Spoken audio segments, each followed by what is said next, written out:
Hello and welcome to ICAEW Student Insights. My name is Jag Dhaliwal and today we're discussing sustainability reporting and assurance. Sustainability has risen up the corporate agenda in recent years, but what does it mean for the work of accountants?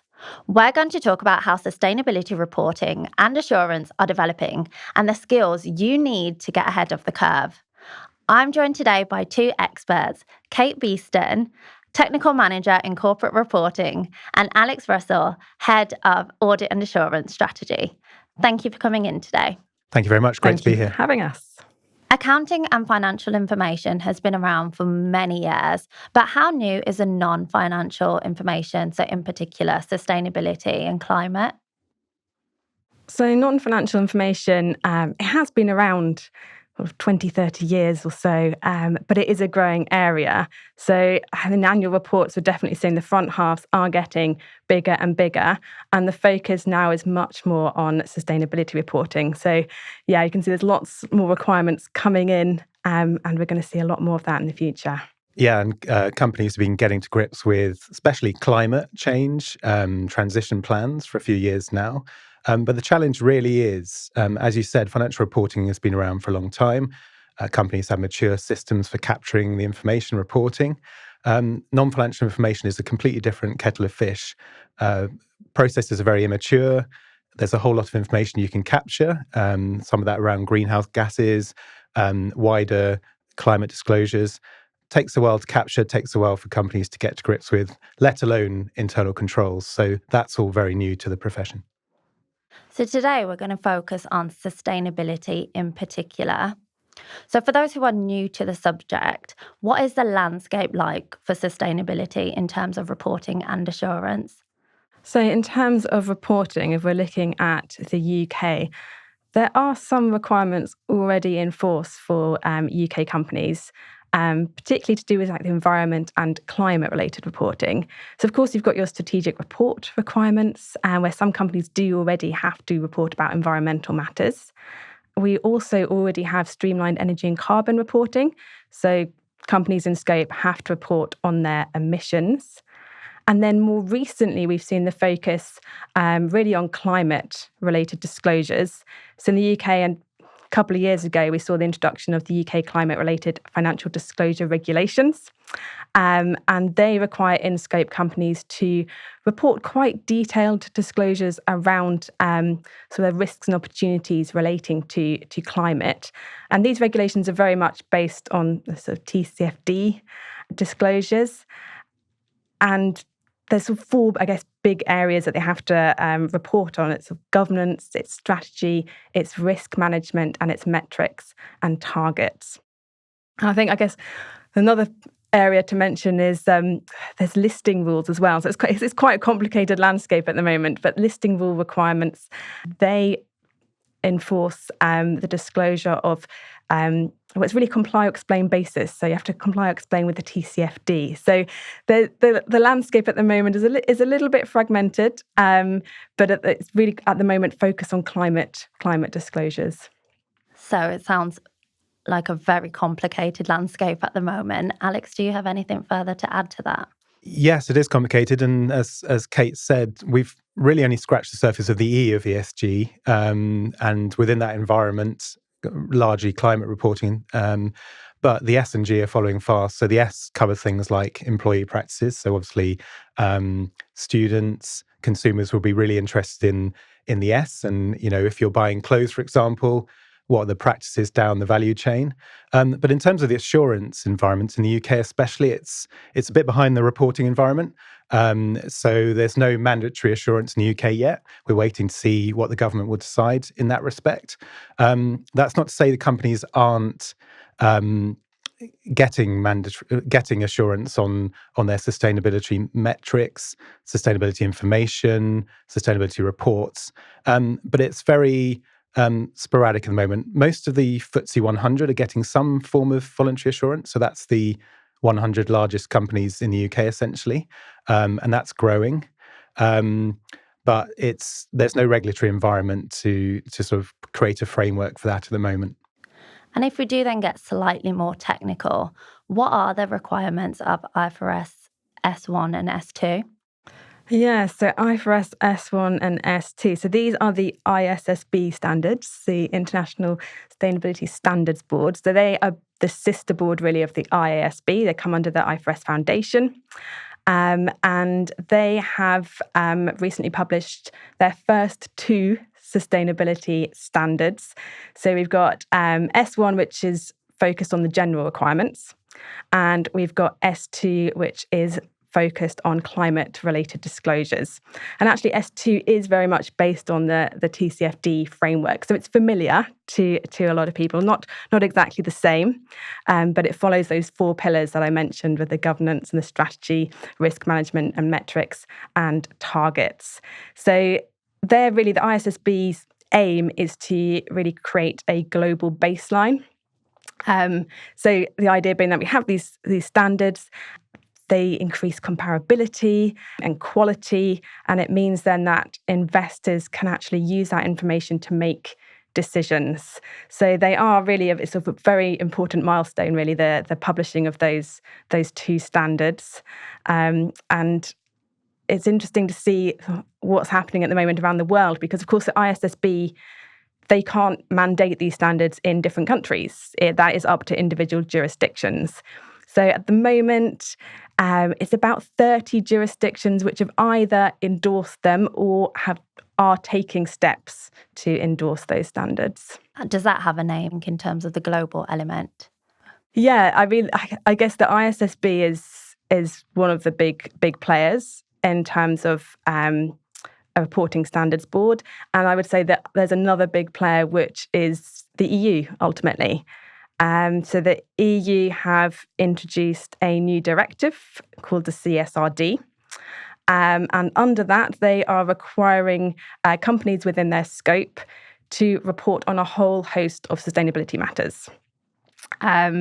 They are using EFRAG to create these standards, and they so far have issued 12 standards. So they're a bit further ahead than the ISSB, and their standards are not the same as the ISSB standards, although, you know, in terms of the climate one, there's a lot of overlap, but they're not the same, and they do have some different concepts and definitions. The materiality is the big one that you'll hear people talking about a lot, because the EU standards, they're called ESRSs, they require companies to use double materiality. And that's quite a big change, I guess, from what we've been used to. So double materiality is where you have to look at, there's kind of two aspects to it, of course. One is the impact of all the sustainability matters on the company's position and performance. But you've also got it really the other way around, where it's the company's impact on the environment, the community, nature. So, yeah, accountants got to get to grips with that and actually understand how that works in practice. So that's quite a big change and a big difference from the ISSB standards. So they're kind of the two big players in the reporting world. Yeah, and from an assurance perspective, I think Kate mentioned comparability, and that's a really important concept. So comparability, trust in the information that's being reported, and reliability. So that's where assurance comes in to sort of create that level of trust in the information that's being reported. At the moment in the UK, there's a standard called ICAEW 3000, which is being used, but that doesn't have any sustainability specifics. So there's a new global standard, another acronym being thrown at you, the ISA 5000, International Standard on Sustainability Assurance 5000. And that is much like S1 and S2 is designed to create a global baseline.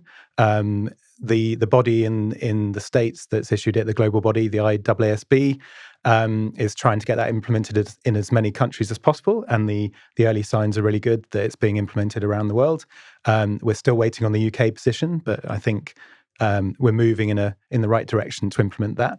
But the idea in that new standard is unlike its predecessor, it explains different types of sustainability information and sustainability matters. So that goes from greenhouse gas emissions and climate change to wider issues like biodiversity, lots of things coming down the line. So the idea is that standard could be used for all these different sustainability matters. And then there's a few other really important aspects about it. So number one, it's designed to be framework neutral. So all the reporting frameworks that Kate's been describing, S1 and S2, the EU's CSRD, other frameworks like the Global Reporting Initiative, the new ISA 5000 is designed to be used on all of those. So no matter which framework you're using, you should be able to apply this new assurance standard. And secondly, you might hear this a lot, it's designed to be practitioner agnostic. So that means you don't have to be a professional accountant. You don't have to be an auditor to apply it. It's open to all to apply as long as you meet certain criteria. So if you meet certain ethical requirements, if you maintain a system of quality management, then you can apply that standard.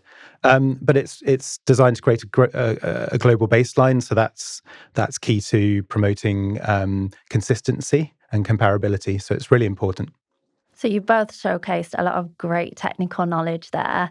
So for our students who are listening and perhaps watching, what would be the key headlines that they should take away? So Kate, I know you mentioned double materiality. Is there anything else that you think is really key for our students?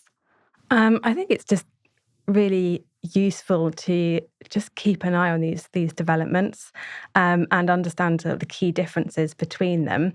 Because we're talking about the UK, well, we are very much expecting the UK to endorse the ISSB standards. Expecting a decision at the beginning of next year, and then we'll expect UK sustainability reporting standards. So I think it's really important to kind of keep up to date with these developments because it is a very fast evolving landscape. And with CSRD, although it's in it's EU regulation, the regulation does and can impact companies outside the EU. So I think it's sort of understanding the key players in this, the key standards, and some of those definitions and concepts such as double materiality. And Alex, do you have anything to add to that? I think where do we start really with skills that our members and students need to learn here? I mean, lots of the traditional skills you're learning through the ACA and, if you're in audit, you're learning are really applicable here and even more so because Kate mentioned double materiality. So you might be used to financial materiality, but this sort of other concept she described of impact materiality, so the impact the company is having on the outside world is a really new area. I think because of the issues around materiality, you're going to have to get to grips with what's known as qualitative materiality a lot more as well. So not just the numbers, but is something qualitatively material. And that requires you to sort of engage your professional judgment, your skepticism. You'll be looking at a whole range of different disclosures that could be on any different topic, any sustainability matter. And it's worth pointing out, this will come onto your desk whether you're in audit, whether you're delivering some kind of other assurance, whether you're actually a consultant specializing in sustainability, whether you're in-house in a company in their finance team, you're going to come across these issues and need to build up your understanding. The next one really is you're going to have to collaborate a lot more because as a profession, we're going to be working with a lot more specialists and experts than we ever have done before. If you're working in audit, you might be used to working with pension specialists, investment managers, people like that. But with this, it could be anyone. It could be, really interesting specialists that are specialists in developing climate models, things like that. So collaboration, I think being aware that organizations have value chains as well. So I mentioned at the start, an interest in employees and where companies are sourcing their materials, etc. So value chains and supply chains are really important, and knowing that we're going to have to dig a lot deeper in the future to kind of understand how a business is running. And I think Kate alluded to it, but I think continuous learning and having that kind of open mindset, because we're only just scratching the surface of all these sustainability topics. Kate mentioned the TCFD. and that's climate-related financial disclosures. But coming down the line is TNFD, another acronym, Task Force for Nature-Related Financial Disclosures. And that's really going to blow all this wide open, because you've got considerations of how your company is affecting nature, and trying to get companies to change their mindset from having a negative effect on the planet to a positive effect. And that brings in all kinds of things like biodiversity, land use, water and waste. So there's a lot of room to learn, and just keep picking up these different areas and sort of learning as you go, really.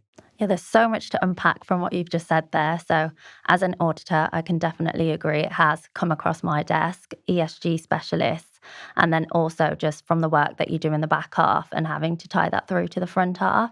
And then in terms of those skills that you've mentioned as well, so collaboration, professional skepticism, those skills, what do you think? Are they kind of skills for just now, or are they also skills for the future, so the next 5 to 10 years? Or is there any other skills that you maybe haven't mentioned that will become relevant?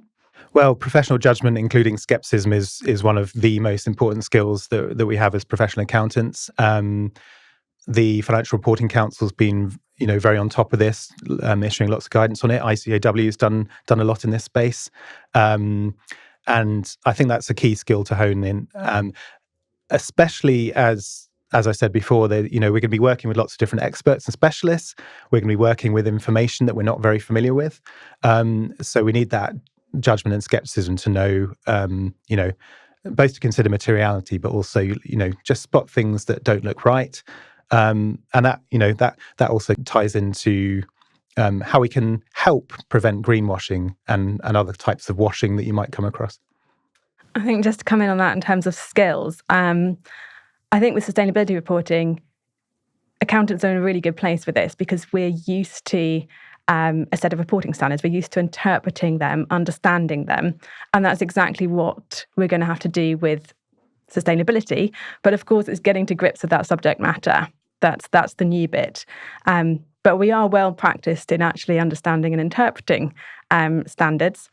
And I think another part of this is going to be data analytics, really, because there's going to be so much data that emerges from sustainability reporting, and how we handle that and deal with that and understand it. That is definitely going to require digital skills and analytical skills. I'd also add that if you have clients who are audit clients or otherwise, or you work with companies in another way, bringing them along on the journey is key as well, because the processes are quite immature for us professional accountants, chartered accountants, but companies aren't all the way there yet either. So this is fairly new to companies as well, coming up with these disclosures for TCFD and the EU CSRD. So with a certain respect, we have to sort of make sure we can bring them along on the journey.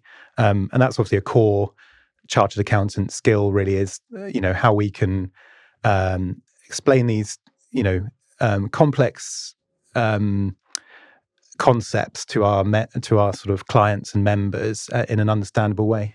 So in terms of these new reporting standards, also just the massive changes that are coming, how do we really think it will change the work of accountants? So is it what you've kind of said, Kate, already, in terms of just the data skills? And I guess we already do have to kind of break things down that are quite complex to our clients.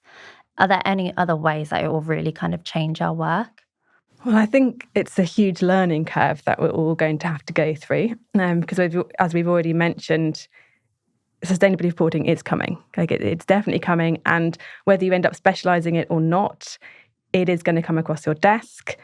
But I think there's a mindset change as well that has to happen here, and we have to make sure that we don't look at sustainability reporting in isolation from the financial statements.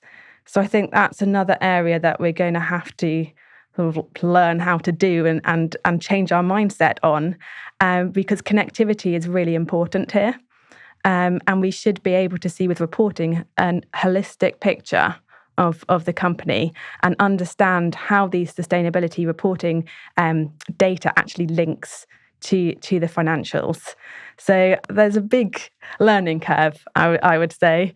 And it's all the things we've already mentioned. But yeah, the subject matter and understanding how it all fits together, I would say, is another challenge. I think that's really key, the link from the front half to the back half. You're going to have things that naturally you can follow through, like greenhouse gas emissions, but there's so much in there. Companies are having to actually change their business models, their strategies, to make sure that they are meeting consumers' and investors' needs. So really thinking about how sustainability fits with their strategy.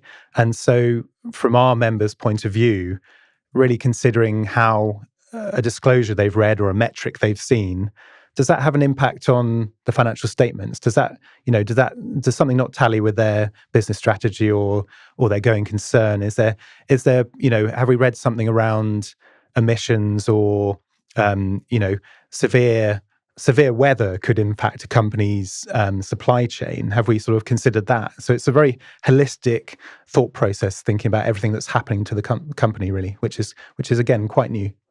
Yeah, absolutely, because all of that then would have to factor into the forecasts and everything that I guess our auditors are looking at and the accountants who are, I guess, preparing those.